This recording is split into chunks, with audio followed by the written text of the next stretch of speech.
What does it take to walk away from a journalism career, pick up fiction writing at 40, spend a decade on a single novel, and then one of the South's most prestigious literary awards?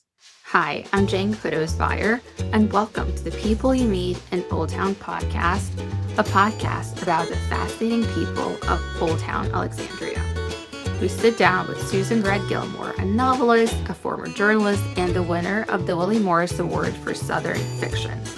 Susan takes us behind the scenes of her remarkable writing journey, from writing for the LA Times to writing her debut novel with no fiction experience whatsoever, to the 10-year road to finish her latest book, The Curious Calling of Leonard Bush.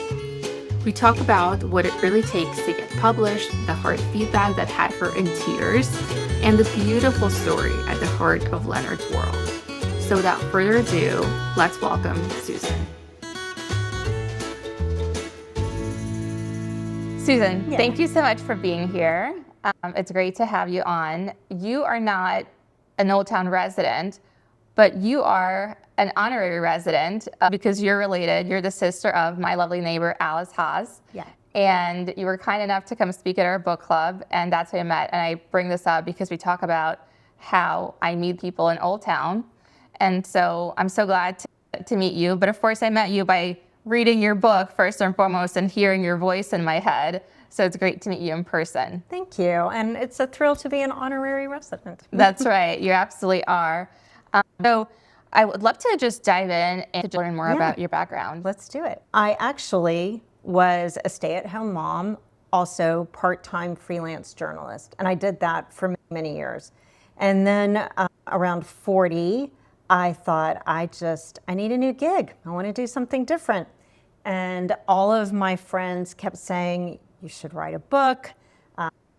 I think you have a lot of stories to tell. You should be a novelist. And I just thought, oh, wow, that's a lot of words. It's a lot of writing. I don't know about that. Because everything in journalism, you pitch the idea, you have a contract, then you write the article. So this seems so speculative and scary. And yet, when you keep hearing the same message over and over again, finally you need to pay attention to it. So I sat down and committed to writing 50 pages of a first novel. And I thought, okay, when I'm done with that, I'll see how I feel. And I was so in love with the process at that point, it really didn't matter to me whether it was published or not. I just wanted to finish this journey. And I'd never written any fiction before, ever, not even a short story. And then that first novel was published, and that's how it all began. That is amazing. And so what were you doing before? You shared with me earlier that you were a journalist? I was a journalist. When we lived, I've kind of lived a lot of different places, but when we were living in Chattanooga, which is where I live again now, but I had very small children and I worked part-time for the newspaper. So I wrote primarily features and had a little weekly column. When we moved to Los Angeles, still with small children, there I freelanced, and it got to a point where I primarily freelanced for the LA Times. And that was a really nice relationship because they would just assign articles to me, and I loved that. And then I did a few more in-depth pieces for the Christian Science Monitor. So very cool. Well, another thing you have in common with Alice is pivoting careers at 40, which is the age I am now. I'm 41. And that's a really brave thing to do. Well, when I look back on it and think, wow, I had never written any fiction, and then to pivot to being a novelist at 40 with, I don't know, maybe having no experience in a way was kind of blissful. So I had no expectations or preconceived ideas of what that life would be, no fear other than just the commitment of time to a novel. But yeah, so at 40, I started this whole new life, and it's been wonderful. It's been frustrating. It's been full of woe and angst and joy and all those things. That's amazing. And what would you say has been the most rewarding part of being a writer, and also the most frustrating part of being a writer? I think two things for me are the most rewarding. One is when you're really in the moment with your craft and you feel like things are coming together, or you write a beautiful scene. And so I love those moments, and they're not as common as you think. There's a lot of difficult work that goes on between those moments. So when those happen, I really try to savor them. And that's when I'm probably the most joyful, when I'm just alone with my characters, and which you'd think that novel writing would be kind of this lonely profession, but it's really not, because you have all these people with you all the time. And sometimes I even forget they're not real. They become so real to me. And then the other thing that I think is so joyful is once a book is out, to hear people really resonate with your work, or love a character and tell you why they love a character, or that is a very joyful moment. That's awesome. So I've never written a book. I write all the time, but very different. Yeah. Communications writing, very succinct. How does it all come together? It's really messier than I like. I don't like things to be messy in my life, but writing is very messy. So I do have a very simple idea of the story that I want to tell. And that's usually about it. So it's enough that I can start the novel. And I usually will start, not that you need to, but I'll usually start with chapter 1, and that just starts the process for me. But then it completely can change up. And I might just focus on writing scenes that are no way connected, but in the morning when I wake up, I'll have something on my mind with that character, so then I'll write a scene. So then I collect all these scenes and start to sew them together, or stitch them together like you would a quilt, till you have some sort of kind of basic order. Interesting. And then, or as I keep pushing then too, and the novel develops, then I can plop scenes down into specific parts of the book where I think it needs a little more depth or a little more development. And so that's the part that gets really messy, not always knowing, oh, I'm going from A to Z. Right. Because I'm not, because it's like this and that and every which way. In fact, there's this whole concept of a W. So your novel, you have these moments of conflict, which are your best points of play, excitement and interest on the page. And then you kind of come down from that, and then you build up to another conflict point, and then you kind of come down from that, and then you build up, and then you come down. So that's the crazy process of it all. And that's why sometimes it takes a very long time. Yes. And so we'll talk about the book in a moment, but where do you draw inspiration from? Do you travel and then draw inspiration from there, or is it an everyday life that you kind of notice things? It's everyday life. It's those small things that you notice in everyday life. And sometimes I'll just, I'll be at a restaurant even, and I'll overhear a conversation, and I think, oh, yeah, there are like maybe 4 older women talking, and it's over something very simple, but I'll remember that. And there's just something about that moment, and then somehow you want to translate that so it's on the page. And there are times where I get really stuck. I'll go to exercises, like I'll write 100 things that a character loves, 100 things that a character hates, and then I'll put those together. I'll just pick, okay, she doesn't like this, but she loves this, and put those together in a free write. Force myself to write about that in 15 minutes, and then something will come out of that. So it just, to me, It's like your brainstorm. Yeah, I can have maybe writer's block, but there's always a way to work around it. And when you write these characters, do you picture a human from your life that you might have come across, or? They can be a combination of someone I've met. Sometimes it is someone I've met. Sometimes it's someone, there's a personality that I'm remembering, but then I'll take an image that I've seen, maybe even in a magazine. They become real to me. And then I do write down, again, long lists of, this is what they look like, this is where they live. I'll sketch their room, what's in their room.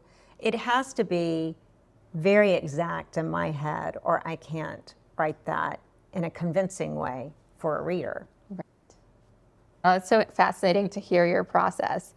All right, so maybe that's a good segue to talk about your wonderful book, which is right here behind this, The Curious Calling of Leonard Bush. And it took you 10 years to write this book.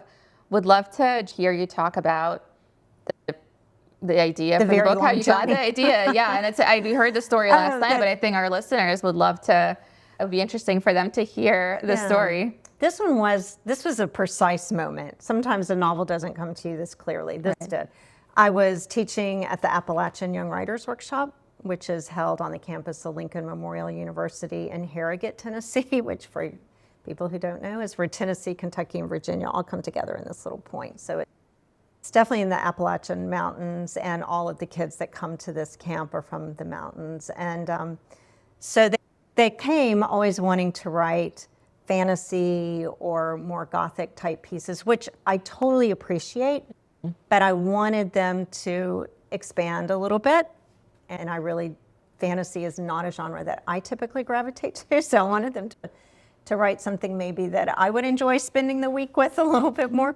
So I would take them to a cemetery on campus and say, okay, you've got 2 clues, and you're going to develop a character from these 2 clues. One is a tombstone, and then the land around you.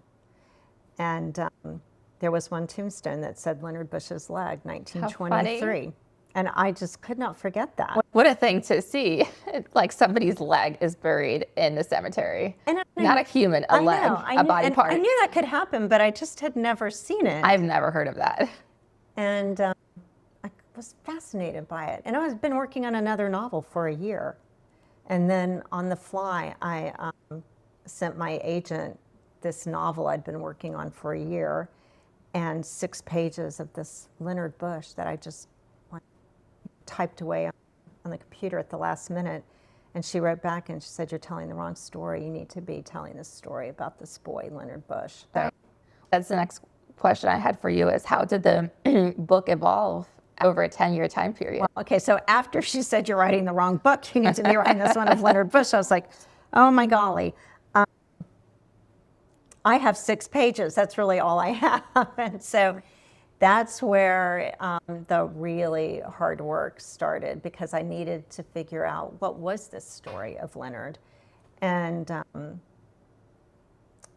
it was tough, because at the same time, now I was 50, and I have these 3 amazing daughters that all wanted to go to these expensive colleges, and I needed to find a way to make more money. So I started a full-time real estate career, which I also really enjoy, because my master's is in architectural preservation. So that was a good fit for me, except now my days were so consumed with performance deadlines and showings and listings, and it became so difficult, not necessarily to find the time to write, but to find the quiet where I could get my head to just calm down and go into that space where I needed to be to write. And so I felt panicked all the time, and that I need to hurry. I need to get this novel done. People are not going to remember me. It's been 3 years since my last book. It's been 4 years since it's been 6 years since my last book, and I still was struggling. Mm-hmm. So that was really difficult. And I thought finally, after 7 years, I'd nailed it, and went to see my agent in New York, and we were having breakfast, and she walked into the restaurant. Before she even sat down, she just shook her head and said no. Oh my goodness. So yeah, that was not a hard day. The reaction you were expecting for your New York trip. No, not after 7 years, no. So I did start crying, which I don't typically do over writing. But it's your baby. Oh, it's my baby. And you poured your heart and soul into it. For a long time now. And I cried throughout that breakfast. Oh my goodness. And then cried when I was leaving the restaurant, and walked right into the street and ran into a car. And it turned out it was my former editor at Random House. So got in the car and cried with her for a while. But it was a turning point, because I called a really good friend of mine who's a beautiful writer and professor of writing. And she said, "Send it to me, I'll read it." And about 3 months later, she called me back. The morning I was actually at Sibley Hospital. My daughter was in delivery. We were awaiting the birth of our first grandchild. And she said, let me tell you what's wrong with it, and let me tell you what's right with it. And then she said, basically, you're telling the wrong story. You're not telling a story of family. And you need to sign up for my novel writing 101 workshop. And I said, but Darnell, You've written 4 books, but yeah, that's right. You're 3 books prior to that. Oh my God. Novel writing 101. I've been calling myself an author, and you're telling me to go take a class, right? Oh my gosh, that's a hard thing to hear. But I did. So I signed up for Novel Writing 101. And so for the next year, actually, I think it actually was a 2-year commitment. Every other month I drove to Cumberland Gap, Tennessee, which is this tiny town down in a holler. And we sat around her dining room table with about 6 other incredibly talented writers. And out of that came not only some of the most beautiful scenes of Leonard, but I was finally able to quiet my brain, my thoughts. And so where do you do your best writing typically? Well, apparently around that table. Around that table. Gap, Tennessee. In my office at home, I used to be able to just plop down anywhere, and I still can, but I think there's something about being in that same space. I just settle into it a little bit more quickly, the familiarity of it all. But there's also distractions. I get easily distracted. I always think about Carrie Bradshaw typing away in her Yeah. little apartment and carrying her laptop all over. Yes, and I can revise anywhere. There's a difference between, in my way of thinking, writing and then drafting and then revision work. And so the revision work to me is where the real beautiful writing starts to take shape on the page. And I might just try to get through a draft of a novel, that first draft, which is never a good draft, and then spend months or year just revising, honing every sentence, and to really find the beauty in it that you want. Yeah, and you mentioned how you got some criticism that you took on the chin and made the best of it. And here's your wonderful book, a great product. But you also had some really positive, encouraging feedback from your family. You told me, you shared a story with me about Alice finding your book, because you were keeping it a secret, weren't you? Yeah, I didn't want anybody to know when I was writing my first novel, because I thought, this is crazy. I haven't written any fiction. This is just... And she came out to visit me in California, and I couldn't find my manuscript. And I peeked in her bedroom, and it was on the floor by her bed. And I was like, oh my God, she's read it. And she just raised up off the pillow and she said, I love it.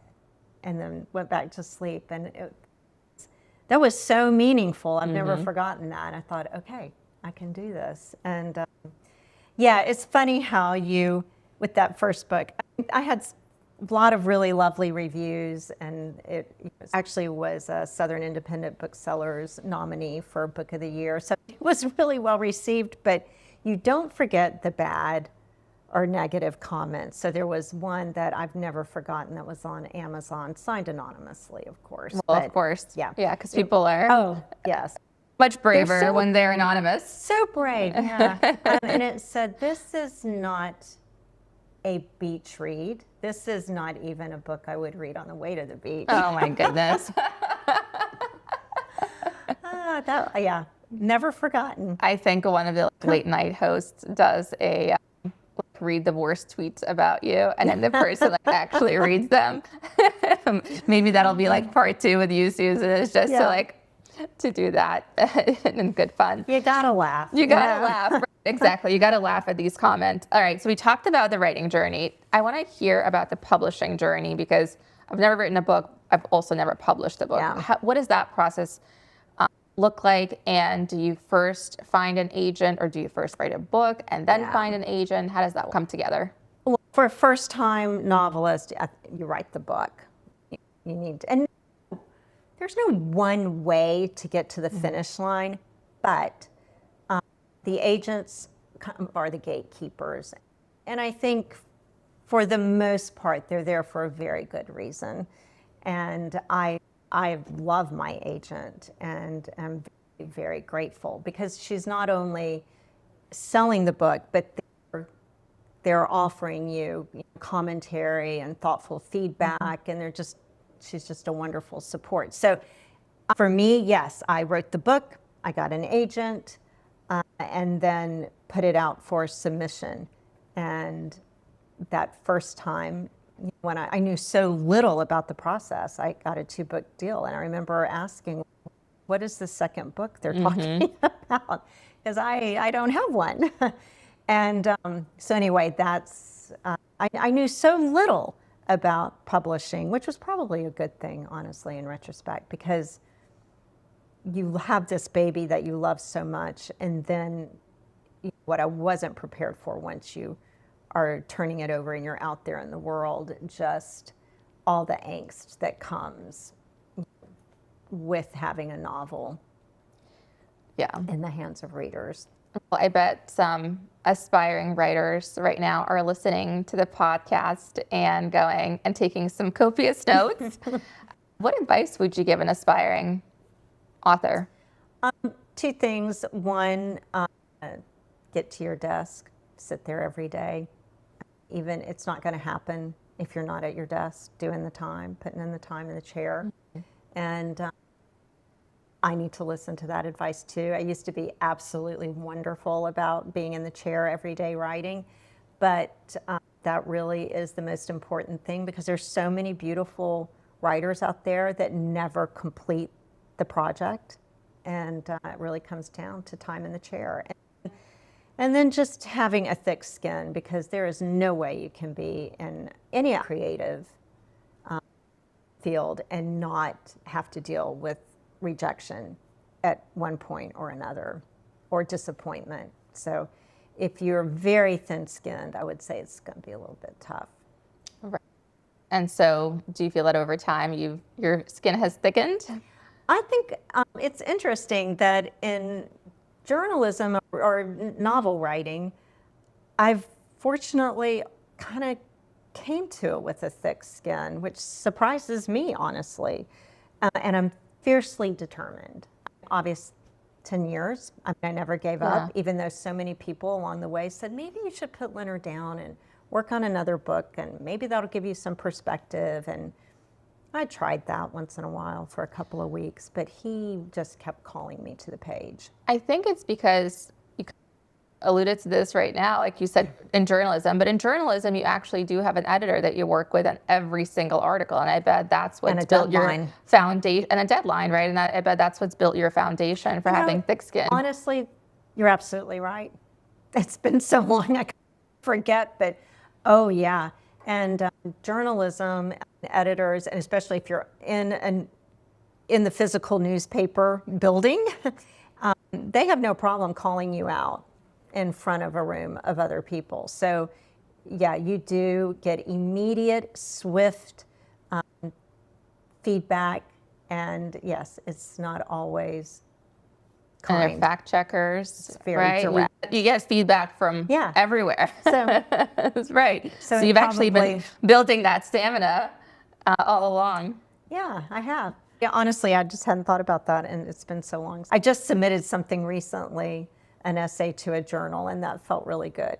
Felt like I was back in that space again. That's cool. That's really cool.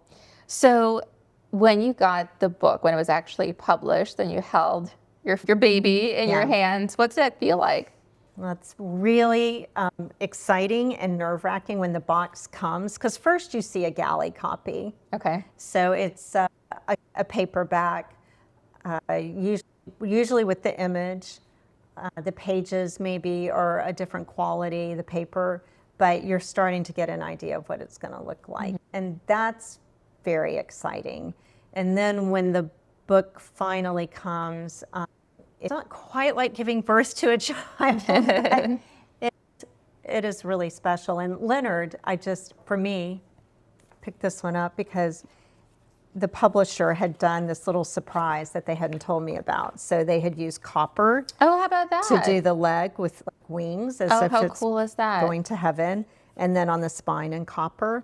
So that was a fun surprise. That is so fun. Yeah. And now they need to add one more thing to the cover, and that is the Willie Morris Yeah. Award. So congratulations on that. Thank What you. a huge recognition of your work, and so well deserved. Because I read the book, and so it's beautifully written and so well deserved. Thank you. I don't tend to win things like lottery tickets or bingo. To have been a finalist for the Willie Morris Award was such an honor. Jason Mott, National Book Award winner, was one of the finalists, and I just thought, okay, it's been great to have been a finalist. I'm thrilled. Then to be named the winner and spend that time in Oxford, Mississippi, where the award is institutionalized at the University of Mississippi.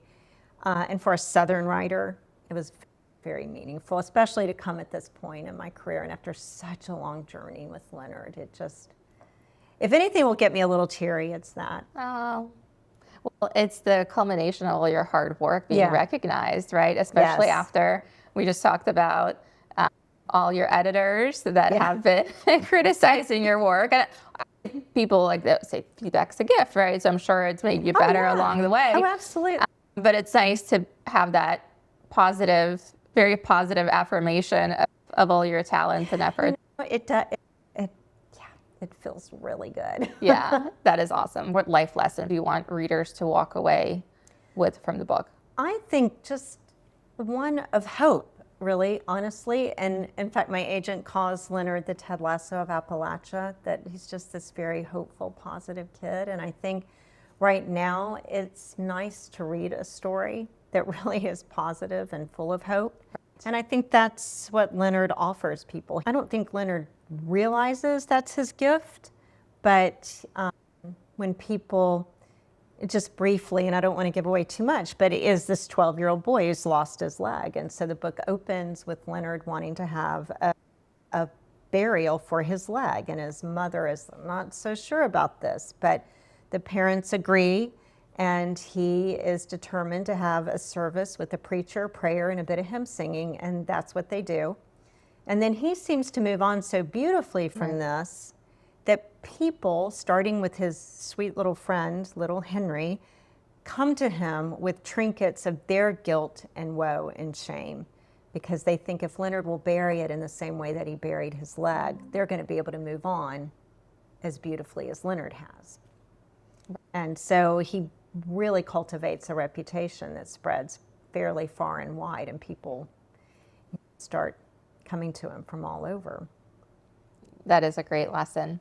So, Susan, we talked about your book, but I'm curious now to know what books you're reading currently. What's on your nightstand? Well, okay, I'm so bad at titles, but I just finished, and I'm a little late to the game on this, but I just finished The Midnight Library, which I really loved. We actually read The Midnight Library as our first book in our book club. So, yeah, it's a good one. I read a lot of Southern literature, and I'm just very drawn to Southern writers. And of course, we have produced some really great ones, from like Faulkner, Welty, Jesmyn Ward, Tom Franklin, Larry Brown, Lee Smith, Jill McCoy. There are a lot of powerhouses in the South. So, but most recently also, I've been reading some, which I enjoy so much, micro memoir, and have been dabbling myself in some micro memoir. That's something maybe from journalism too. I've just really enjoyed that and been drawn to that. So those are like little pieces that are under 350 words. So sometimes now in the morning, I'll get up and write a piece of micro just to get things Should going. have a Substack. Yeah, I know. I think I do. I just need to go back and figure out how to upload things to Okay, that's your stretch assignment. That's so pathetic. I would totally subscribe to your Substack. Okay. I was a subscriber of one. Plus all the book club ladies that were there yesterday. Okay, so 20. It could be worth it. But Yeah, we'll send it around. I really should, because I do. You should. Love that genre, And I even thought recently, I'm going to start sending a few of those pieces out and just see. Yeah. I haven't sent things out for submission in a long time like that, and I think it's good for you. I think so, and I think people are into it, aspiring authors are into it, and I think you'll continue to generate interest in your long-form writing. Yeah, thank you. Yeah, absolutely. Yeah. All right, well, this has been such a great conversation. I've certainly learned a lot from you, Susan. We end every conversation with a lightning round because, after all, it's about the people I meet in Old Town. We're going to ask you about some of your favorites in Old Town. Okay. Okay. I may not get, okay. As an honorary resident. As an honorary resident, someone that doesn't live here full time, but visit often. Yes. Would love to know where your sister takes you. Okay. And your niece and your family. Okay. Favorite restaurant in Old Town? Josephine's. Okay, love that one. Yes, a great French restaurant. And then my daughter's, my middle daughter, her first name. Oh, there you go. Yeah. There you go. Go to coffee shop. Tate. Very good. I love that one too, right around the corner. Favorite shop on King Street? Comfort shoes. I love a comfortable shoe. Yes, and there are two of them on the same corner. I actually bought a pair last night. Great, good job. I celebrate that. Supporting local businesses. Favorite local bookstore? Old Town Books. Yep, love that one. My kids love that one too because they've expanded and now they have a kids section too. And they put in this beautiful tree in their facility. And so you can sit on this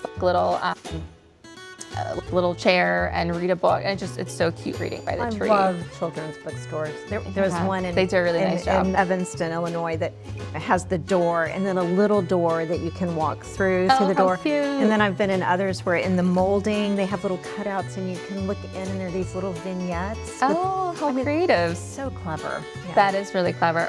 My daughter will walk in, Mommy, I need this book. And she does. She does. So if Leonard Bush visited Old Town, where would you take him? I would take him down to the Potomac River and let him stand there and see, because Leonard is so drawn to the river, his own world. Yes. And I would want him to see that. Absolutely. That's a great connection, running healing by the water. It's very healing. It's very, it just centers me. And even in the middle of the day, I have a co-working space by the water. And in the middle of the day, I'll get coffee and I'll just look at the water for a second. I'm like, all right, I'm going to go get on with my day. Yeah. So it's like a great source of almost power too. To keep going. Very much. Agree. Yeah. Very cool. Well, thank you so much for having a chat with me, Susan. Where can readers buy your book? I know Amazon is one. Anywhere else? Anywhere, your local bookstore. I always say go first to a local bookstore, but Amazon, Barnes & Noble, any of the big boxes, yeah. And you can also order directly from Blair, which is the publisher. Okay, very cool. Thank you so much, Susan. You. Great to have you on. Thank you.